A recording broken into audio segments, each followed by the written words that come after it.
En pleno centro de la capital abulense se encuentra el Palacio de los Guillamas, un edificio del siglo XVI en el que desde ahora se podrá vivir.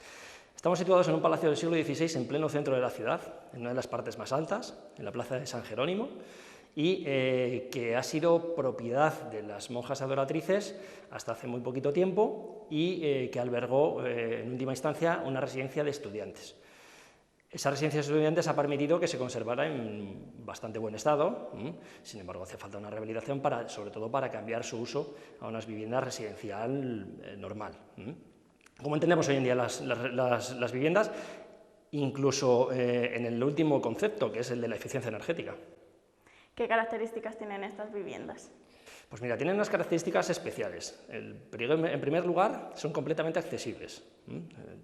Daros cuenta un poco de cómo era un palacio en el siglo XVI. Seguramente no tenían en cuenta nada de las barreras arquitectónicas, mucho menos otros aspectos, pero sí tenían ya mucho concepto, por ejemplo, de la eficiencia energética. Cuál era su orientación, que es una orientación sur-suroeste, cuál era la característica principal de su edificio, que es el claustro. Pocos palacios conservan un claustro como el que tenemos aquí, como el que se ha conservado, y el que da uso y además distribuye a todas las viviendas para que todo el mundo, cuando venga a su casa, pueda pasear por el claustro. Las viviendas, además, se han construido de manera eficiente. Todas ellas cuentan con materiales de última generación, con alta capacidad de aislamiento, y todas ellas cuentan con una calefacción de suelo radiante que permiten distribuir mejor y más uniforme el calor. También se ha hecho eficiencia energética en los cierres, en las ventanas, en las cocinas, en los baños. Los baños también, por supuesto, son accesibles. De hecho, muchas de las puertas que nos encontramos en las viviendas, por ejemplo, son correderas, para que no tengas problema de ningún tipo con ningún tipo de accesibilidad.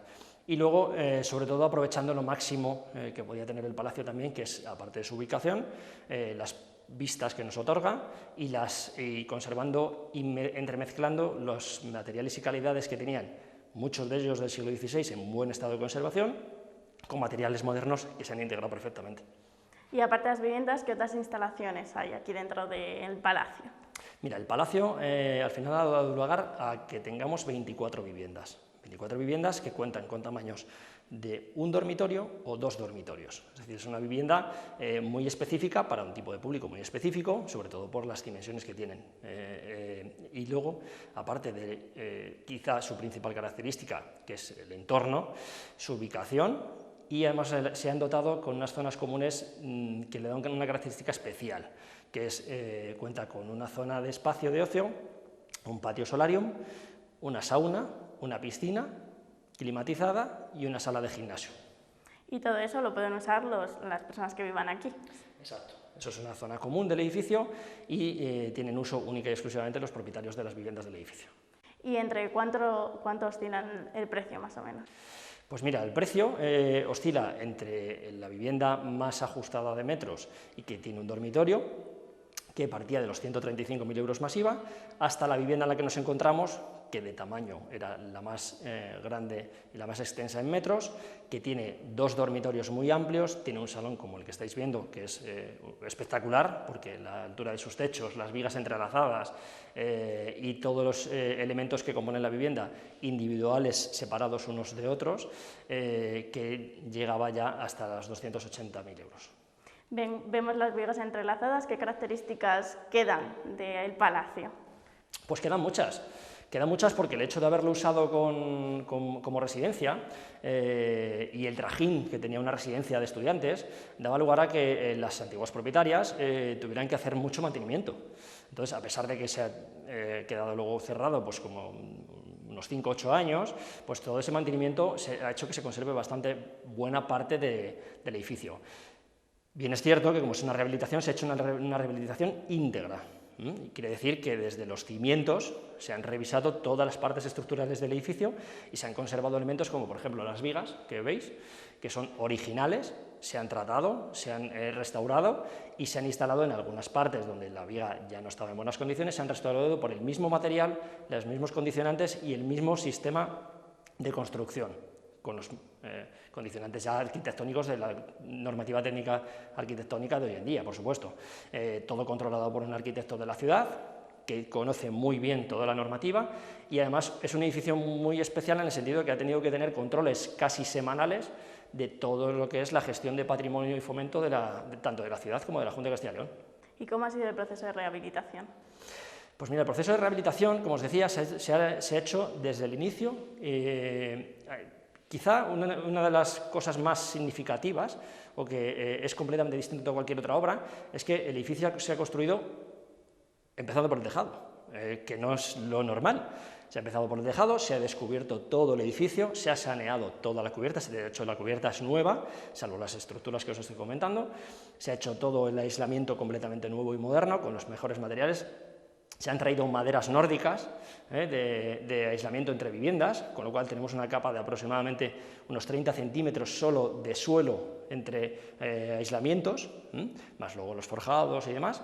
Y, por ejemplo, otra de las cosas que se ha conservado, que nos encontramos en muy buen estado, fueron varios de los suelos originales del siglo XVI, que se han ido colocando en distintas zonas del palacio para que pudieran volver a recuperar un poco su vitalidad, su uso. ¿En qué zonas? Por sobre todo en la zona del claustro. Granitos, suelos de barro también nos hemos encontrado bastantes, y luego la mayor parte del edificio está hecho con cimientos de piedra granítica de aquí del entorno de Ávila, y todo eso conserva perfectamente la estructura del edificio. ¿Y cuántas viviendas han vendido ya? Pues mira, como te decía, las unidades resultantes son 24. 24 viviendas, entre 1 y 2 dormitorios. Son todas distintas, no hay ninguna vivienda que repita el mismo modelo. De hecho, en alguno de los casos, el comprador ha rediseñado en el proceso de construcción, ha rediseñado un poco los espacios para adaptarlo un poco a sus necesidades. Y ahora mismo el 75% ya está vendido. Muy bien, entonces. Sí, bien. Bien porque es un producto, quizá porque sea un producto un poco especial. No, es lo que te decía al principio, no hay posibilidades todos los días de decir que vas a tu casa y que estás viviendo en un palacio del siglo XVI. Es verdad que nosotros en Camarasa teníamos cierta experiencia, venimos de 40 años de trayectoria inmobiliaria y de intermediación en la ciudad, y por ejemplo hemos hecho actuaciones parecidas de intermediación en el Palacio de los Velada, en los Serrano y en otros inmuebles muy parecidos también que tienen otros usos ahora mismo, pero que en un primer momento se adquirieron para residenciales.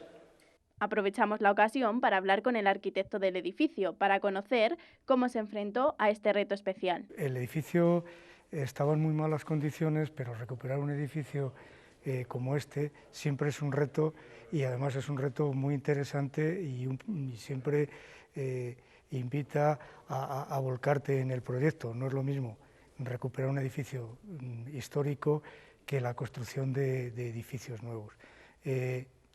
Es cierto que estructuralmente el edificio tenía muchas deficiencias, entonces lo primero y lo más importante ha sido la primera fase de consolidación de lo que es la estructura del edificio.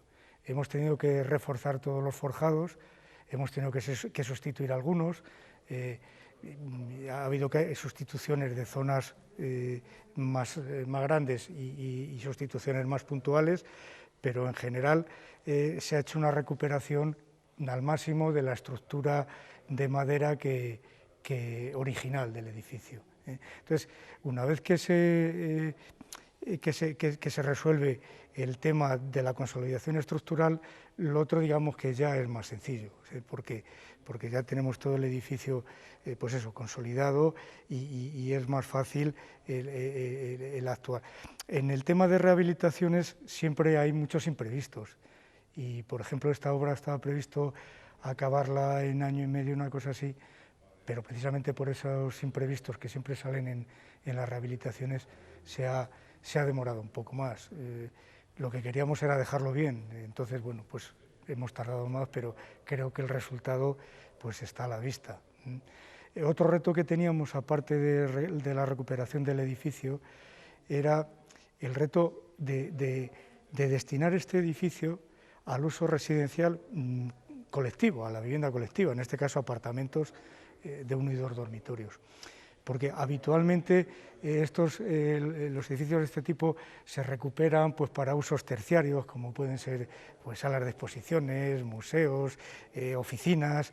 Entonces, el recuperar esos edificios para esos usos de alguna manera más sencillo bueno, pues porque son espacios diáfanos, se va a espacios diáfanos y tal. Aquí, al tener que hacer distribuciones de viviendas, entre comillas, convencionales, el tema se complica, porque nosotros, aunque hemos hecho ese tipo de vivienda, ese tipo de proyecto, queríamos que el edificio siguiera manteniendo el carácter palaciego, ¿no? Del claustro, el patio, las columnas. O sea, hemos intentado mantener todo eso y introducir lo que son estas viviendas apartamentos. En la planta de arriba eso se nota porque de alguna manera parte de las viviendas invaden el claustro y lo que hemos hecho ha sido generar unos volúmenes que, aunque invaden el claustro, pero de alguna manera están a una escala distinta del espacio general del claustro, y queda un resultado bastante agradable. En menos de 2 años han logrado darle una nueva vida al palacio, pero manteniendo las características del edificio. Hablamos con el promotor, que se enamoró del proyecto desde el primer momento. No tenemos una vocación importante de promoción, no somos promotores al uso, pero si hubieran planteado hacer un solar, muy buen solar aquí en el centro de Ávila, una promoción ex novo en un solar, pues no me hubiera animado. Pero en cambio, cuando yo vi el palacio y vi las posibilidades que tenía, porque es verdad que vimos muchas zonas del claustro tabicadas y tal, dije, este es un proyecto, nosotros venimos un poco con mucha experiencia en temas de rehabilitación y restauración, y bueno, trabajamos en Madrid, pero esto de Ávila pues, nos llamaba mucho la atención y creemos que era un proyecto que merecía la pena recuperar, y de verdad que muy contentos y nada arrepentidos de la aventura. En la inauguración asistió el alcalde de Ávila, Jesús Manuel Sánchez Cabrera, que agradeció a los promotores por apostar por el patrimonio abulense. Y es que este palacio del siglo XVI, preparado con la última tecnología y eficiencia, ya está listo para ser habitado.